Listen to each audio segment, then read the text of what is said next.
The Raptors had a special shooting night in Game 3. They became just the third team in NBA history to shoot at least 50% from the field, 40% from three, and 90% from the foul line in a finals game. You see that? That might have a lot to do with why they're up 2-1 in this NBA Final Series Game 4 live tonight.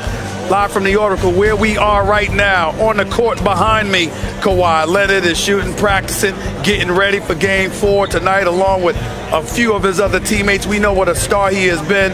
Always great to have my next guest. Always great to have my next guest on right here with me. I was getting ready to say on the line, thinking I'm doing radio. No, I'm on SportsCenter, Coach. I'm on SportsCenter. Here's the deal. Coach Jeff Van Gundy, thanks for being with us. Talk to me about the impact that Kawhi Leonard has had in this series. Isn't shooting that great from the field compared to what he did in the Eastern Conference Finals or the semifinals against Philadelphia? But clearly, he's averaging 29 for a reason. He's playing outstanding. Talk to me about that. Well, I think what he's done is gotten to the free throw line, Steve, and it's so important, especially when you go on the road and against a great team who's in transition, is to be able to get to the free throw line so you can get your defense set. And Leonard's able to do that. And I thought he looked much quicker in Game 3. He went by Jordan Bell one time, was trying to blitz him off a pick and roll. I thought he had more explosion. So when you can shoot the three, you can get to the free throw line and you're explosive, and you throw in a couple rebounds, offensive rebounds, you become very difficult to deal with. How surprised were you that the Toronto Raptors shot nearly 53% from the field and nearly 45% from three-point range in Game 3? It almost seemed like nobody missed. Everybody that launched a shot at least 50%. How surprised were you by that? Well, I thought you're right. Their balance was so critical. And I was surprised more by Golden State's defense. They didn't take away anything. Now, against a great team like Toronto and you're undermanned, you can't take away everything, but they took away nothing. They got baskets at the rim, they got mid-range, they got three-point shots, and they got free throws. Tonight, Golden State's got to take away something. They got to decide, we have to take away something. What's it going to be? May I step in and ask, can I make a suggestion to the coach? Sure. How about manning up? Even if you're switching, make sure that at all times there's a contested shot for anybody. And if somebody's going to beat you one-on-one, let them, as opposed to giving up open shots. Because to me, I think most of them are scorers, not shooters, and they'll have a problem scoring at least from three-point range if you have a man in their face. What about that philosophy? Well, I think the three-point shots, a lot of them came in transition where Golden State didn't get matched up. They didn't talk well. They didn't point. And so I think they gave up some in transition. And then that's where greatness comes in. Right. When you can beat your first defender and that second defender has to come to help, that's when your defense gets broken down. That's what guys like Leonard can do. That's why you trade for those guys, is because in the playoffs, when it becomes really difficult to create good shots, you have to have the guy that can either create a shot or create a double team. What do you need from Klay Thompson, who's expected to play tonight but didn't play in Game 3 due to that hamstring injury? What are your expectations for him tonight? Well, I don't know what we can expect because I don't know his health, but I know what they need. Okay. They need what he did in Game 2. Set a tone offensively to give them a complimentary score to Curry, and then defensively, he has to guard and guard really well. Listen, they didn't have enough firepower on the floor the other night offensively, but it was their defense that absolutely let them down. What do you think about the potential? Because there's people out there just to scuttlebutt around the arena. There could be a Willis Reed moment. Even though Kevin Durant has been ruled out for Game 4 tonight, there are people that believe, the Golden State Warriors had a closed walkthrough. Maybe, just maybe, we might see Kevin Durant after all. Your thoughts about something like that? I don't think that happens in today's game. I think this is health related. All the way back to when he was injured and it was diagnosed as a calf pull. I never thought he would be back this year. I still don't believe he'll be back.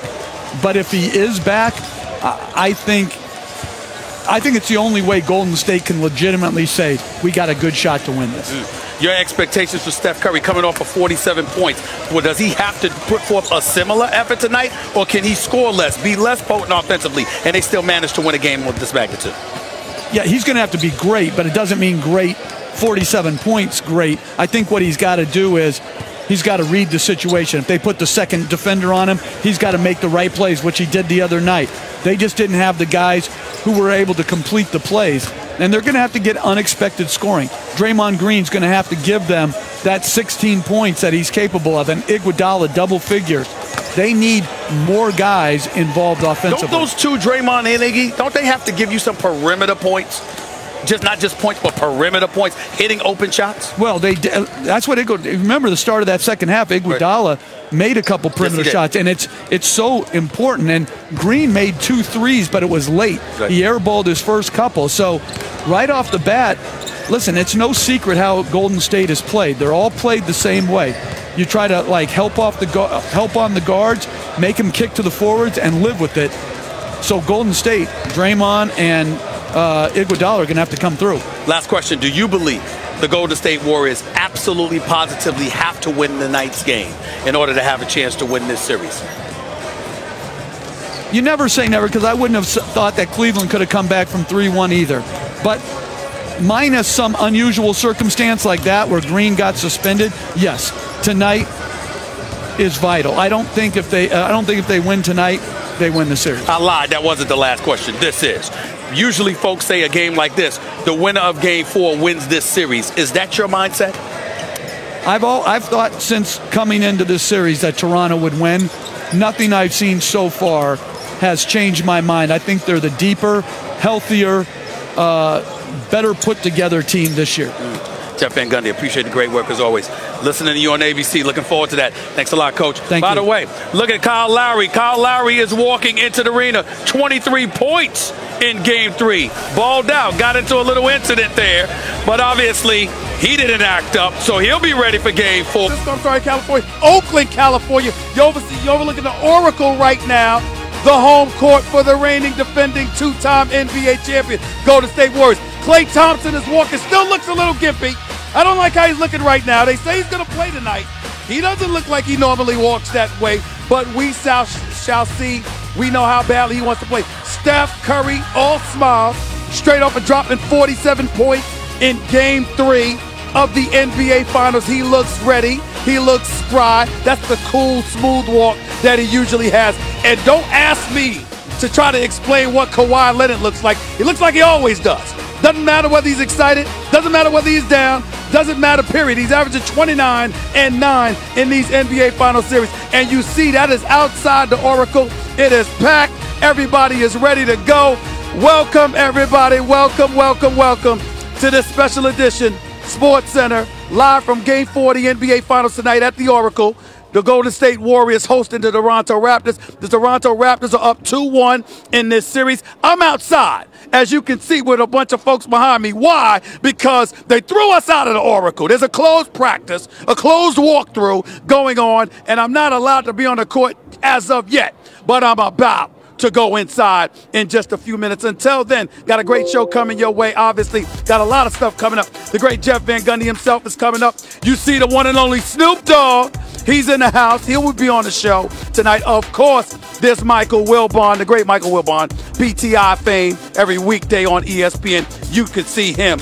Obviously, again, when we think about, I got to get to my state of mind first, forgive me, before Mark Spears, Ryan Windhorst comes on the show.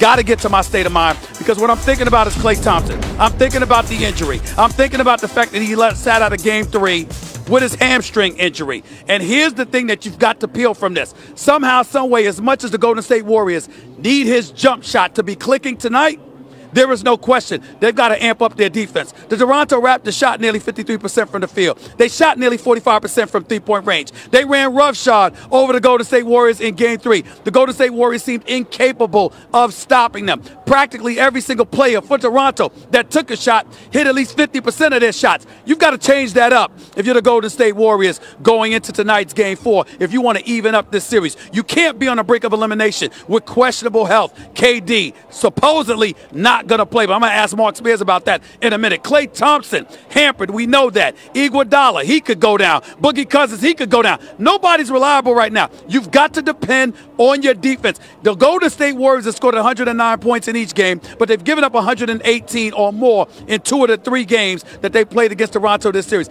That has got to change. There is no question about it. They're going to have to get it together defensively and do something about it, which is possibly why we saw a closed practice take place for a walkthrough. Who knows what that could mean for Kevin Durant or anybody else. That's basically my state of mind. Warriors defense, this is what it comes down to. Klay Thompson is expected to play tonight. Kevin Durant was ruled out tonight, but I'm here to tell you, I don't know how true that is. We shall see. We'll find out again as the evening progresses. I want to get to my guests right now. Let's go to Mark Spears. Forgive me if I can't hear. Maybe my producers are talking in your ear like you're supposed to hear them. No, I don't hear y'all. So I'm going to ad-lib here and bring Mark Spears into the mix. How you doing, Mark? I'm making it. Let's get right to it. Yeah. Tonight, you've been walking through the streets of Oakland. You've been walking through the corridors of the Oracle. What's the kind of impression you're getting from Golden State Warrior fans right now? Well, I'm going to tell you about some of the security. I walk in and 3 guys stop me and they say, "Can we take a picture?" Now, you know I live in Oakland. I'm from the Bay. I'm here all the time. I'm like, what do we need to take a picture for? You guys say it's the last game. No. But can we take a picture? They're nervous, man. They're really, really nervous. The whole Bay's nervous. They're getting sentimental, obviously, because this has been the home for 47 years. Right. But the fact that this dude asked me to take a picture tells me they're worried about it being the end tonight. They've got the sense that this could very well be the last game for the Golden State Warriors at the Oracle to get ready to move across the Bay to San Francisco next season. Obviously, they're down 2-1. They go down 3-1 tonight. They got to go back to Toronto for a Game 5, so it makes sense. What can you tell us about Kevin Durant? Because I'm a bit suspicious about what's going on with the Golden State Warriors, considering the fact that it was a closed-door, practice walkthrough. Tell me what your thoughts are about that. Well, after Game 3, I saw him walking out. He walked okay. Now, that's not running, that's walking. I said, so what's up for Game 4? He said, we'll see tomorrow, meaning yesterday. I'm with you. This isn't normal for them to close things up before the games. They've done that on occasion when they had early games, but I'm curious. I'm just curious to see. I wish we knew what was going on behind the scenes here. But I'm not going to give up on a possible Willis Reed moment just yet. Okay, possible Willis Reed moment from Kevin Durant. We shall see. Mark Spears, appreciate you. Klay Thompson for the Golden State Warriors. He was seen a little while ago. He talked a little while ago. Let's hear what he had to say. How do you think you can impact Game 4 after being able to sit back and watch Game 3? Well, I think I can impact Game 4 by doing what I do. Just getting buckets and getting stops. If we didn't feel like we could be here, we wouldn't be here right now. Simple as that.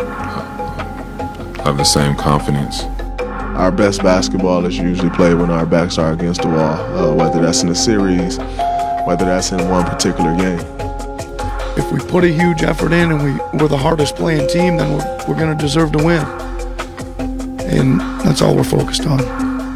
I'd say the cards are stacked against us in terms of injuries and things like that, but it's a sob story nobody really wants to hear. It's about how can you get the job done, and we gotta go do it. Actually, my mistake showing my amateurism. That sound was from yesterday. It was not from today. That was the players speaking. You're no amateur. You're no amateur. Well, Brian Windhorst is right here with me right now. This could very well be the end of the Warriors at the Oracle tonight. If they lose this game, they could lose Game 5. Series is over. This could very well be their last game. What are they saying to you about that? Okay, well, first off, my experience in watching a lot of series in my career, I felt this way about the Bucks-Raptors series. Whoever wins tonight's game, in my mind, wins the series. Because the Warriors are only going to get stronger. Klay Thompson will be better in Game 5 than he is tonight, probably. Durant gets more time, whether he surprises us tonight or he comes back on Monday. The Warriors are going to be better as this goes on, and they don't worry about home court. The Raptors get up 3-1, which is what they're focused on, Stephen A. They want to step on the Warriors' throats tonight. They know it's an advantage. There's only one day off. That favors the Raptors. What do you feel about the possibility of a Willis Reed kind of moment? For those of you out there who are wet behind the ears and young and don't know any better, Willis Reed of the New York Knicks came out limping in the early 70s, limping for the New York Knicks to play a few minutes and help deliver a championship for them. Is that the potential of a KD moment in this particular situation in some people's eyes? All I can tell you is that the Warriors really did think he was going to practice yesterday. They really thought he was going to practice yesterday and see how he felt today in play. There was a reason why they thought that, and there was a reason why he didn't go yesterday. I can only imagine who is in Kevin Durant's ear right now. But the thing about it is this is a calf injury. And if you have a compromised calf, you bring your Achilles into play. So I'm sure there are people telling him, you've got to protect that injury. You do not want to go out there on a bad leg and blow your Achilles. And there are other people telling him, it's the NBA Finals, you got to gut your way through it. I can only imagine the people that are in his ear right now. But the other thing is, it's not just Kevin Durant. We got Kevon Looney tonight. And I know that we're not talking about a future Hall of Famer here, but he is so important to their defense, Stephen A. You just talked a minute ago about how their defense is so important. He is considering taking the needle. He has got a torn piece of cartilage in his chest. It's a football injury because he got hit by a football player, Kawhi Leonard. Right. He was ruled out. They said, you're done. We'll see you in the summer. We're going to negotiate your contract. He can take a needle and numb it up. And the fact that he's thinking about doing that too tells me just how much he and the Warriors know they may need his defense. I'm worried about him tonight too. When you heard Draymond Green speak immediately after Game 3's loss on Wednesday night, he seemed incredibly comfortable, incredibly confident. Does that come from being the reigning two-time defending game champions, or does that come from knowing something that we don't know about the injuries to a Klay Thompson, to a Kevin Durant, and their expected availability or lack thereof? I'm not surprised that they're confident, because why wouldn't they be? They're one of the greatest teams of all time. But Stephen A., I think the Warriors are in serious trouble. So do I. You know, the Raptors have outscored them 10 out of the 12 quarters. We just saw in the last series that the Warriors were a little bit shaky. Now, they overwhelmed with all those comebacks against the Blazers, but they were a little shaky coming in. They were not playing their best. And they have now been injured. They're shaky and injured. Well, let me challenge you on that, Wendy. I'm not as shaking, and here's why. I think that the Warriors are knockout punchers. I'm not worried about them getting outplayed in the 10 to 12 quarters, because those 2 quarters still have them only 1 game behind. I think that they feel very good about their offense. Defensively, they know they have to amp it up, and I don't believe, they believe, nor do I believe anybody else believes, including you, that the Toronto Raptors can shoot the basketball in Game 4 the way that they shot in Game 3. To that you say what? I say if the Warriors can find a way to win tonight, all the pressure goes on the Raptors to win Game 5. And then I don't trust the Raptors. But tonight, coming in, knowing they're playing a wounded Warriors team, I can't tell you how calm, cool, and collected the Raptors have seemed to me over the last 24 hours. Like, this is a team that last year was celebrating getting up 1-0 in a series because they always lost Game 1. Right. They are so much more mature and different than they were a year ago. They step on the Warriors' throats tonight, Stephen A. They're up 3-1 with 2 out of 3 at home. Wow. They're gonna get it. So that's why tonight the Raptors can taste it, and they're going to play their best game. They might not hit the shots, you're right, but I expect the Raptors to be going hard from the start and testing Klay Thompson, testing Kevon Looney. We'll see how it goes. That's Fred VanVleet on the basketball court. Shoot 48% from the field in this series, by the way. Playing pretty well, considering. And not only that, we know that it seems as if he hasn't missed a shot since his kid was born. Right. Obviously, you got to take that into consideration. Your point about Looney coming back, amping up Golden State's defense, that's something that can't be ignored as well. But it is undeniable that if the Golden State Warriors lose tonight's Game 4, then the situation looks very, very bleak for them. Brian Winters, continue. Thank you, Stephen A. Thanks for the great work, as always, buddy. That's Kevin Looney right there, warming up on the court, shooting the basketball. It might be numb. He might have taken a needle, but it's not stopping him from shooting the basketball. Warming up out there right now. He's questionable tonight.